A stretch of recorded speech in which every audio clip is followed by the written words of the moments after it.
ছোট্ট একটা পিঁপড়াও যদি হয় তাহলে তাহাকেও মরতে হবে, মৃত্যুবরণ করতে হবে।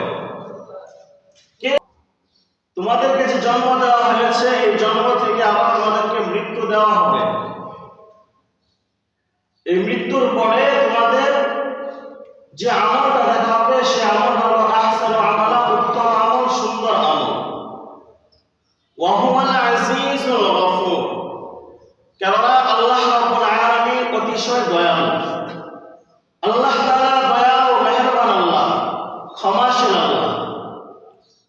আল্লাহ নিজেই বলতেছেন যে আল্লাহ তাআলা হলো দয়ালু, আল্লাহ তাআলা ক্ষমা করবেন, আল্লাহ তাআলা ক্ষমাশীল।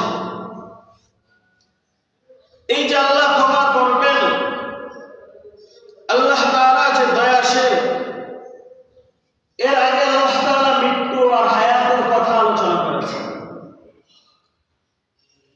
অন্য আয়াতের মধ্যে আল্লাহ রাব্বুল আলামিন বলেন কুল্লু নাফসিন যায়িকাতুল মাউত, প্রত্যেকটা প্রাণীকেই মৃত্যুর স্বাদ গ্রহণ করতে হবে, প্রতিটা প্রাণীকেই মরতে হবে।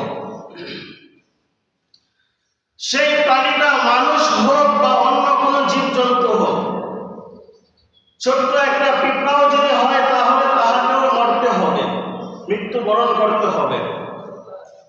কেউ বাঁচতে পারবে না, প্রতিটা প্রাণী মরবে।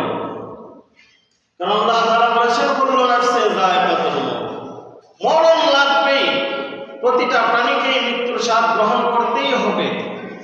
আপনি আমি যতই বাঁচার জন্য চেষ্টা করি না কেন, আপনি আমি যতই ধন সম্পদ কামাই করি না কেন, এই ধন সম্পদ ছেড়ে আপনাকে আমাকে যেতেই হবে।